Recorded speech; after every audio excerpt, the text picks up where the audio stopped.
Liquor కుంభకోణం అంటూ జరిగితే ఆ కుంభకోణానికి ప్రధానమైనటువంటి వ్యక్తి కేజ్రీవాల్ అవుతారు.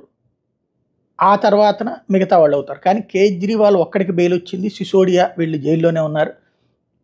అదే లిక్కర్ కుంభకోణంలో కీలక సూత్రధారిలో ఒకరు లేదా పాత్రధారుల్లో ప్రధానమైనటువంటి వ్యక్తి అంటూ కవిత మీద కేసు, కవిత అరెస్టు, జైల్లో ఉండటం జరిగింది. తాజాగా కవితకి బెయిల్ ఇవ్వడానికి వీల్లేదంటూ వాదనలు వినిపించిన ఈడీ ఆవిడ తన తండ్రికి అన్ని విషయాలు చెప్పిందని చెప్పడం ద్వారా, తాజా అఫిడవిట్ ద్వారా అటు కేసీఆర్ని కూడా ఇందులోకి లాగినట్టు స్పష్టంగా కనబడుతోంది. ఇప్పుడు మరొక వైపున కవిత వేసినటువంటి బెయిల్ పిటిషన్ మీద విచారణ పూర్తయిపోయింది. ఢిల్లీ హైకోర్టులో విచారణ ముగిసింది. ఎందుకంటే కింద రైవ్స్ అవెన్యూ కోర్టు కొట్టేసింది కాబట్టి కవిత బెయిల్ పిటిషన్ల మీద 2 రోజుల పాటు విచారించినటువంటి జస్టిస్ స్వర్ణకాంత్ శర్మ పిటిషనర్ వాదనలతో పాటు ఈడీ, సిబిఐ వాదనలు కూడా విన్నారు. తీర్పును రిజర్వ్ చేశారు. ఎప్పుడు వెల్లడిస్తారన్నట్టు చూడాల్సింది. ఇవాళ రేపట్లో వెల్లడిస్తారని చెప్తున్నారు.